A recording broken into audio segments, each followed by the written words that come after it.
Praise the Lord, praise the Lord, praise the Lord. God bless beautiful people. To God be all the glory. I just wanted to come on just to give you a few minutes of empowerment of God's holy word. Just want to encourage you to continue to move forward in what God is calling you to do.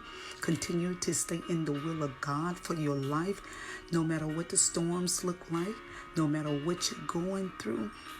Stay in the will of God. Keep moving forward. Keep pressing. Have that made up mind just like Peter did. Peter was determined to get out that boat and follow Jesus, because Peter knew that if he could get out the boat and walk on the water, he knew that he was safe in the arms of Jesus. He knew that he was safe in the storm with Jesus, in the will of God, than to be in a storm outside the will of God.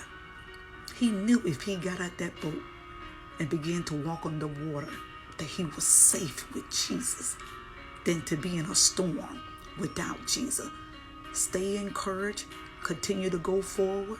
No matter how high the wind is, no matter how high the wave is, no matter which way the wind is blowing, stay in the will of God for your life. Don't run from the will of God.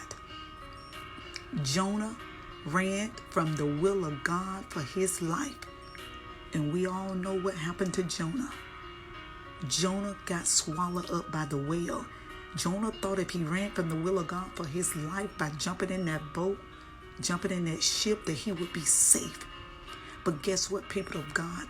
The storm began to intensify. The storm began to increase. So we have to ask ourselves, sometime when we have a lot of storms going in our life, we have to ask ourselves, take that examination, that self-examination, to see if we are in the will of God or if we're running from the will of God. Of course, Jonah was running. And the people began to say, somebody has sinned against God. Who is running from God? So they had to throw him over out of the boat, throw him out of that ship.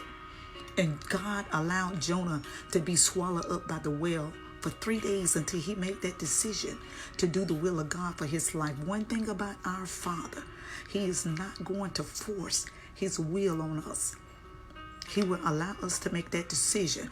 One thing he will do, he will allow us to be swallowed up by the whale when we don't do the will of God for our life. Continue to stay encouraged. Continue to move forth. Don't be focused on what's going on around you. It's safe with Jesus in his will. Love you to life. Sister Tamike, Salvation with Fire.